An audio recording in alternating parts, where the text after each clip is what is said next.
Bonjour et bienvenue sur Entre Terre et Ciel podcast, le podcast spirituel qui s'adresse à vous qui avez besoin de vous ancrer dans votre vie quotidienne et de développer votre conscience. Chaque semaine, je vous délivre des clés pour vous aider à relever vos défis du quotidien et vous sentir connecté et soutenu dans vos expériences de vie. Je suis Adélia, je suis guide holistique, enseignante en développement personnel et spirituel, clairvoyante et médium, et je vous accompagne à travers mes pratiques telles que le développement de l'intuition et des perceptions subtiles, l'énergétique, la cartomancie, l'astrologie et le développement de la conscience afin de vous aligner dans votre vie et d'en faire une expérience vertueuse et pleine de sens.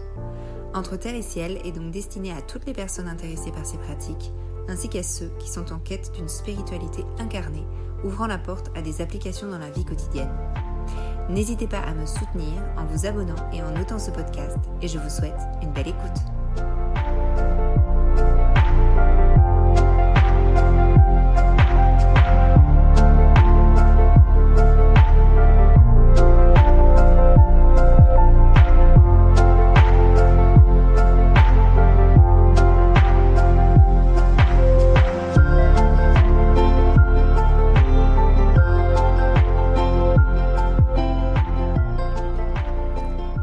Bonjour à toutes et à tous et merci d'être avec moi pour ce 9e épisode de Entre Terre et Ciel, que le temps passe vite. Je suis très heureuse d'être avec vous et aujourd'hui nous allons parler de culpabilité et de comment se défaire de la culpabilité. Alors dans cet épisode, je vais faire un petit peu différemment. Je vais vous faire un petit panel en fait de ce que je peux voir en séance. Alors de manière générale, on est d'accord, et peut-être en fait que ça pourra trouver résonance en vous dans ce que je vais soulever par rapport à la culpabilité. Sachant que voilà, c'est un petit panel, que c'est infini en fait la liste qui peut être derrière en fait la culpabilité. Et puis sachant aussi que chaque personne est unique, qu'il y a énormément de facteurs différents qui peuvent créer de la culpabilité. Et la manière de vivre la culpabilité va dépendre en fait de votre vécu, de vos croyances, de votre éducation, des croyances sociétales, religion, etc. Donc du coup, là c'est vraiment, il faut essayer de prendre du recul dans ce que je vais essayer de vous partager aujourd'hui. Je vais essayer d'être claire aussi et de vous faire passer du coup quelques messages de pourquoi finalement des fois on se sent coupable, pour essayer de vous faire percevoir les choses un petit peu de manière différente ou de prendre du recul. Pour que vous puissiez justement un petit peu ouvrir votre conscience là-dessus, sur des choses peut-être qui vont même résonner en vous parfois. Donc je vais vous prendre plein d'exemples différents. Alors, la première chose, c'est une des choses qu'on retrouve assez régulièrement. On peut se sentir coupable parce que on a la croyance qu'il faut beaucoup donner aux autres, ou beaucoup donner de sa personne, beaucoup faire pour les autres, pour se faire accepter ou pour se faire aimer. Du coup, on va dire que c'est un amour sous condition. On a été peut-être élevé comme ça, où il fallait beaucoup donner de sa personne, beaucoup faire pour les autres, pour qu'on puisse se faire accepter au sein d'une famille, au sein d'un groupe ou avec une personne particulière. Donc on va faire beaucoup plus, en fait, de ce qui est possible pour nous de faire. Et on ne va pas s'écouter. Parce que on a la croyance que si on ne fait pas ce qu'on nous demande, si on ne fait pas plaisir aux autres, on va perdre l'amour des autres, ou perdre l'acceptation des autres, ou perdre la reconnaissance, et donc aussi peut-être l'acceptation dans le groupe face aux autres. Du coup, quand on ne fait pas ce qui est demandé, ou quand... Alors des fois, c'est même pas demandé, c'est inconscient, on a l'impression que la personne nous demande de faire quelque chose, on l'a fait, parce qu'on a envie d'avoir son amour, on a envie d'avoir son acceptation, alors que la personne n'a rien demandé, c'est à l'intérieur de nous, c'est une croyance. Du coup, on finit par être dans un schéma où on va tout faire pour les autres. Et finalement, on ne s'écoute pas. Et alors, soit on va culpabiliser parce qu'on ne va pas s'écouter, et qu'on finit parce qu'on est épuisé, parce qu'on a tout donné aux autres, et puis nous, il ne nous reste plus rien, et du coup, on finit par culpabiliser face à soi. Ou alors, si on ne le fait pas, alors que la personne ne nous demande rien, eh bien, on va culpabiliser.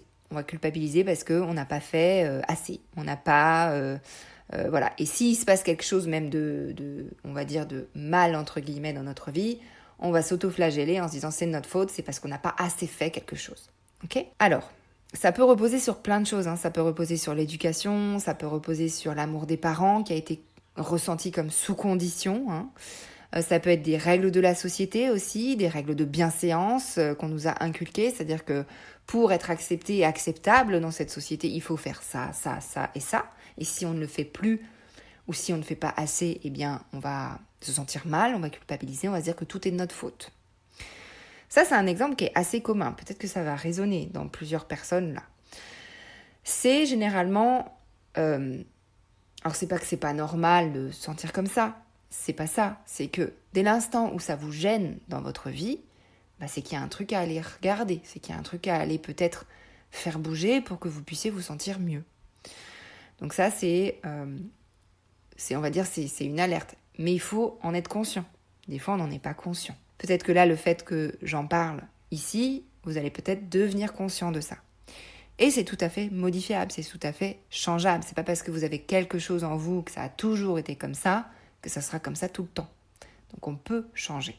Ensuite, l'autre chose qui est un peu liée à ça, mais qui est un peu différente, c'est on peut se sentir coupable de qui on est, de nos réactions. Et du coup, on va pas être pleinement nous-mêmes. On se restreint. On n'est pas libre d'être soi-même. Parce que nos réactions, peut-être, à un moment donné de notre vie, c'est souvent dans l'éducation, dans l'enfance, etc. Mais bon, ça peut être ailleurs. Nos réactions, en fait, elles ont été étiquetées dans notre passé comme non convenables. Donc non acceptées par l'entourage ou la société. Donc on nous a fait comprendre, à un moment donné, quand on avait des réactions, que c'était pas bien, qu'il fallait pas être comme ça. Que si on était comme ça, eh bien, ça allait être compliqué pour nous. Du coup, on s'est extrêmement restreint, quitte à ne plus vraiment être soi-même, mais à être quelqu'un qu'on nous a demandé d'être. C'est très, très, très fréquent. Ok ? Donc ne vous inquiétez pas si ça vibre en vous quand je dis ça. Peut-être on nous a répété dans notre enfance que c'était bien d'être gentil, de sourire, d'être bien élevé, en toutes circonstances, de peut-être ne pas montrer ses émotions, d'être comme ci, comme ça. Donc ça, c'est des exemples. Ça peut être, donc en gros, je sens que ce que je suis, mes réactions, ne conviennent pas à mes parents, par exemple. Donc, je dois me taire. Je dois être quelqu'un d'autre. Je dois changer mes réponses pour convenir à mes parents. Je dois faire plaisir à ma famille. Si je ne le fais pas et que je choisis de m'écouter, je vais culpabiliser, je vais me sentir mal. Ce genre de schéma, ça peut mener à avoir la croyance derrière « je ne peux pas être moi car cela ne convient pas. C'est dangereux d'être moi ou de m'écouter ». Cette croyance, en fait, si elle a été ancrée pendant l'enfance, c'est normal que vous sentiez comme ça, que vous sentiez que c'est dangereux, en fait, d'être moi. Le système se met en alerte, en fait. Parce que quand on est enfant, on a besoin d'être accepté par le parent. C'est le garant de notre survie, le parent. Le parent, c'est lui, en fait, qui est le garant, normalement, émotionnel, matériel, etc., de notre survie.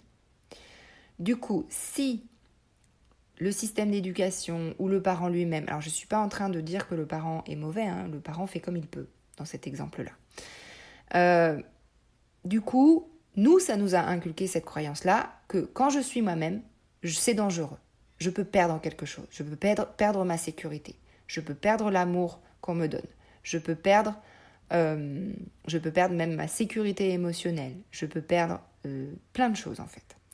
Donc ça, c'est une croyance qui est héritée et qui est soit héritée, soit parce qu'elle peut aussi être héritée d'un autre schéma ailleurs dans la famille, bien évidemment. Là, c'était vraiment l'exemple où je prenais les parents parce que c'est le plus simple à vous expliquer. Du coup, ce genre en fait de croyance, ça peut nous donner des choses comme par exemple, vous êtes marié, vous êtes dans une relation depuis X années. Cette relation ne convient plus. Alors, voilà, parce que vous êtes allé au bout de la relation. Là, je suis dans un exemple où vraiment la relation ne convient plus, il y a quelque chose à changer. Vous êtes par exemple malheureux, malheureuse dans cette relation, mais vous restez quand même dans cette relation qui ne convient pas. Pourquoi ? Parce qu'elle est étiquetée comme validée auprès de votre famille ou de la société ou d'autres choses. Mais profondément à l'intérieur de vous, cette relation ne convient plus. Du coup, si ça fait X années que vous êtes toujours dans cette relation-là, mais que vous n'avez toujours pas franchi le pas parce que vous savez qu'à l'intérieur de vous, c'est impossible parce que la famille a étiqueté comme bon, donc vous suivez. Du coup, vous allez vivre pour votre famille ou pour la société ou pour quelconque raison qui vous empêche de mettre fin à cette relation. Donc là, vous avez un exemple de ce qui est décalé chez la personne que je cite, l'exemple que je cite, qui finalement va donner une vie qui n'est pas alignée à soi, qui est alignée à une croyance. Vous comprenez un petit peu où ça peut aller en fait, ce genre de choses? Et ça, on en a tous plein, parce qu'en fait on est comme ça. Il y en a qui sont bien pour nous, certaines croyances, puisqu'elles font notre vérité intérieure, et ça c'est chouette. Et puis il y en a d'autres qui sont pas forcément bien, entre guillemets, dans le sens où elles ne nous font plus évoluer, ou au contraire, elles nous empêchent d'évoluer. Et c'est dans ces cas-là où vous allez devenir conscient, au bout d'un moment, de cette croyance-là, et que vous allez le changer. C'est des schémas qui sont très fréquents, en fait, et puis ça va être différent en fonction des gens, on est d'accord. Là, je vous cite un exemple assez lambda, entre guillemets. Après, il faut savoir que en fonction des gens, eh bien, ça va se structurer de manière très différente, avec plein de choses derrière qui sont assez différentes. Pour faire un parallèle d'une autre situation où le résultat, par exemple, va être le même, mais où la cause derrière n'est pas la même. Je reprends l'exemple de ne pas se séparer de quelqu'un, on est en couple et on ne veut pas divorcer, mais pour une autre raison. La croyance inculquée, ça peut être, par exemple, divorcer c'est mal, ça brise une famille, peut-être parce que j'ai vécu ça dans mon enfance, etc., etc. Mes enfants, ils vont être malheureux à cause de moi. Donc ça peut être la croyance que vous avez en vous. Donc là, il y a de la culpabilité. Il y a de la culpabilité, c'est si je divorce, je culpabilise d'avoir en gros brisé ma famille, entre guillemets, puisque c'est la croyance qui est derrière. Donc on ne va pas divorcer. Mais ce n'est pas la même culpabilité qui est derrière. Elle n'est pas liée à la même croyance. Elle n'est pas liée à la croyance précédente dont je vous parlais. Là, on est dans un autre schéma. Donc cette croyance, elle peut être transférée pareil, par la famille, par la société, par la généalogie, par des vies parallèles, si vous... Voilà. Mais du coup, le résultat est le même, je ne divorce pas finalement. Je n'écoute pas ce qui vit en moi. Ni mes raisons pour mettre fin à cette relation. En fait, je vais écouter le jugement qui est derrière. Et le fait de ne pas être étiqueté comme le bourreau de la famille, celui qui a brisé la famille. Donc là, on a le même résultat. Il n'y a pas de divorce. On ressent aussi de la culpabilité, mais la cause profonde, c'est pas la même. Donc c'est pour ça qu'en fait, c'est unique à chaque fois. Et que dans des expériences de vie qui vont être totalement similaires, vous avez quelque chose derrière qui est complètement différent. Donc quand on commence à être conscient de la cause, c'est là en fait où on peut se retrouver dans un entre-deux. C'est-à-dire qu'on va ressentir de la culpabilité si on divorce, parce que pour nous la croyance c'est pas bien, c'est détruire une famille. Donc, on va pas le faire. Et puis finalement, on le fait pas, mais on se sent pas bien non plus parce qu'on culpabilise de ne pas s'écouter. Donc en fait, là, on est vraiment dans un système de blocage. On ne peut pas avancer en avant et se libérer de cette relation. Et on n'arrive pas non plus à ne pas s'en libérer puisqu'en fait, ça nous met mal aussi. Là, on est coincé. Donc, il faut sortir en fait de cette perception. Il faut sortir de ce schéma. Il faut sortir de cette croyance. Deux solutions. Soit on le fait par l'expérience de finalement divorcer quand même. Et c'est l'expérience qui va nous enseigner que finalement, tout peut bien se passer aussi. Soit, on va se faire accompagner, on va se faire aider pour essayer de résoudre ce schéma. Si on résout le schéma qui est derrière, du coup, on enlève le blocage. Ça nous donne l'occasion de faire de vrais choix qui sont en fonction de nous, qui sont en fonction de ce qui vibre en nous et de la réalité autour. Et pas des croyances qui sont derrière. Et du coup, on aura plus d'aisance à faire avancer les choses. C'est-à-dire qu'on n'a plus la même perception de « je vais briser ma famille ». Ça peut très bien se passer, un divorce, en fait. Alors, pas forcément dans l'instant, mais en tout cas, on peut en faire quelque chose d'évolutif, on va dire. Donc là, on est d'accord que je parle de divorce, de séparation, quand la seule raison qui nous fait rester, c'est la croyance derrière. Pourquoi on est face à ça, des fois ? Pourquoi on est face à des expériences de vie qui sont parfois très, très transformatrices, donc très profondes ? Pourquoi on est face à ça ? C'est parce que, en fait, on a une croyance à régler pour se libérer. En fait, c'est comme s'il y avait une couche à l'intérieur de nous qui obstrue, en fait, la reliance à nous-mêmes et qu'on a besoin d'enlever cette couche. La couche, c'est la croyance. Du coup, si on n'enlève pas, ça nous empêche d'aller sur le chemin de notre propre réalisation. Et donc du coup, on va passer par une expérience de vie qui va nous montrer ce schéma, qui va nous montrer cette croyance pour pouvoir la régler, pour pouvoir passer à autre chose et avoir un autre défi de vie qui va être différent. Le but, c'est d'ouvrir en fait notre état intérieur, d'ouvrir notre connexion à soi pour que notre état de conscience se modifie et que notre schéma en fait soit libéré pour être remplacé par autre chose de plus vertueux. Des fois, il va nous falloir plusieurs défis de vie. Et c'est ce que je vous expliquais dans les schémas répétitifs. Alors, ce qui est assez intéressant, c'est que du coup, avec des thérapeutes, avec des gens qui vont vous guider de la bonne manière, vous allez pouvoir aussi accélérer le processus plutôt que de passer par X expériences de vie. Vous allez finir par le dénouer, ce schéma, sans forcément passer par des dizaines d'expériences différentes. Alors, je vais vous parler d'autres croyances. Vous pouvez aussi trouver de la culpabilité, par exemple, d'être heureux. Ça aussi, c'est assez fréquent. Donc là, la croyance, ça serait « je ne peux pas être heureux car je me l'interdis » ou « je ne peux pas être heureux quand il y a autant de souffrance dans le monde » je ne peux pas être heureux car les autres ne le sont pas, etc. etc.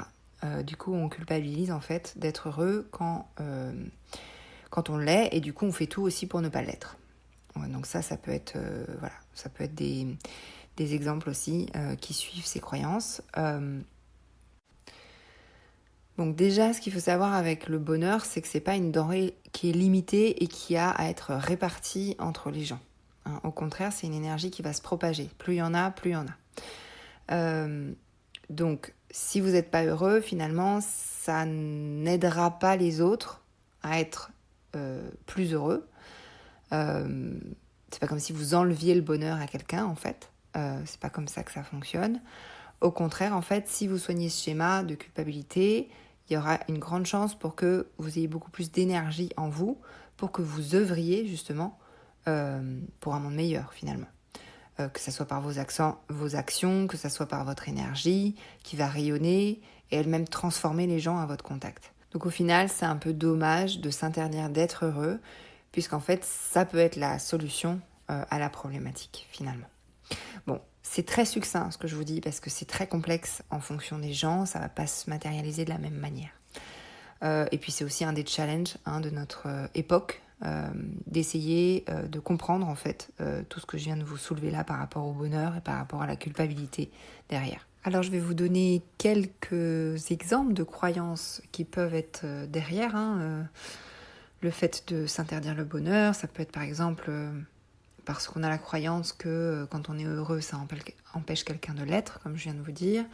Ça peut être aussi parce que quand on est heureux, les autres sont malheureux. Ou parce qu'on a hérité d'un schéma qui nous tient responsable du bonheur ou du malheur de la famille. Ça peut être aussi, ça peut reposer sur du chantage affectif. Quand tu es bien sans moi, je suis triste. Donc ça me rend par exemple malheureux quand tu es heureux sans moi. Donc voilà, ça peut être aussi une des croyances qui peut reposer derrière. Bref, c'est infini, c'était pour vous en soulever quelques-unes.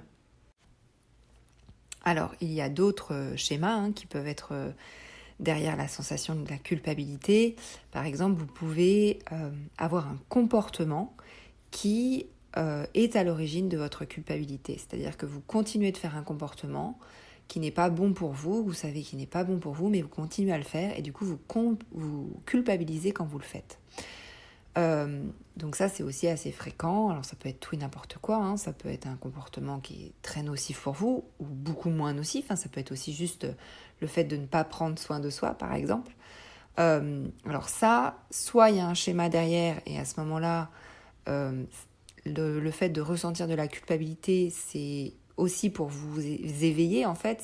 Ça essaye de vous prévenir, entre guillemets, pour essayer de soulever ce problème et de le mettre en conscience et d'en faire quelque chose. Ou alors, ça peut être tout simplement une alerte pour vous dire de vous occuper de vous ou de prendre soin de vous. Voilà, ça va dépendre, c'est pas forcément un schéma. Il y a aussi des formes de culpabilité autres, un peu plus minimes. Par exemple, quand notre mental prend le dessus, on prévoit des choses avec notre mental. Finalement, ils n'ont pas lieu. Et du coup, comme ça n'a pas lieu de la même manière, on culpabilise de ne pas faire ce qu'on avait prévu. Donc ça peut être un schéma. Ça peut être aussi, par exemple, les choses ne sont faites que bien que par moi-même. Donc du coup, quand on ne fait pas les choses, on va culpabiliser de ne pas les faire. Donc ça peut être par exemple de ne pas être au travail. Mais voilà, cette culpabilité par exemple de ne pas travailler, de ne pas être au travail peut être bien évidemment avec d'autres croyances derrière. C'est pas obligé que ce soit cette croyance-là. Bref, vous avez compris, c'est infini. Je vous en ai soulevé quelques-unes. C'était les grands exemples, les grandes clés que je voulais vous donner. N'oubliez pas que c'est différent à chaque fois en fonction des gens, de la manière dont vous vous structurez, de votre passé, votre famille, etc., etc. Et pour terminer maintenant cet épisode, comme d'habitude, je vais vous proposer un exercice, donc je vous invite à le faire s'il vous parle. Alors je vais vous proposer de chercher dans votre mémoire la dernière fois où vous vous êtes culpabilisé dans votre vie. Alors essayez de repenser cette scène de vie. Si jamais ça vous parle, je vous invite à écrire en fait, si ça vous aide. Et il faudrait être le plus objectif possible quant à votre sentiment de culpabilité et aussi sur l'expérience qui vous a mené à ressentir cette culpabilité. Donc prenez le temps qu'il vous faut et ensuite vous allez essayer de voir la situation avec plus de recul pour essayer de voir les raisons inconscientes qui ont été derrière en fait cette culpabilité. Essayez de faire cet exercice avec un événement que vous pouvez vous remémorer sans avoir à nouveau ce sentiment de culpabilité qui vient ou alors d'avoir la capacité de vous détacher de ce sentiment qui arrive. Cet exercice, vous pouvez le faire pour plusieurs événements si vous souhaitez. Si jamais vous n'arrivez pas à vous remémorer un événement qui vous a provoqué de la culpabilité, peut-être essayer dans les prochains jours, prochaines semaines, si jamais vous êtes en train de vivre justement une forme de culpabilité, essayez de le faire sur le vif si vous y arrivez. Et essayez de comprendre ce qui s'est passé. Je crois que je vais m'arrêter là pour aujourd'hui. J'espère que cet épisode vous a plu, j'espère que vous avez trouvé des clés à l'intérieur qui pourront vous aider. N'hésitez pas si vous avez besoin d'une séance, le lien de réservation est dans l'épisode. Je vous remercie du fond du cœur pour votre écoute.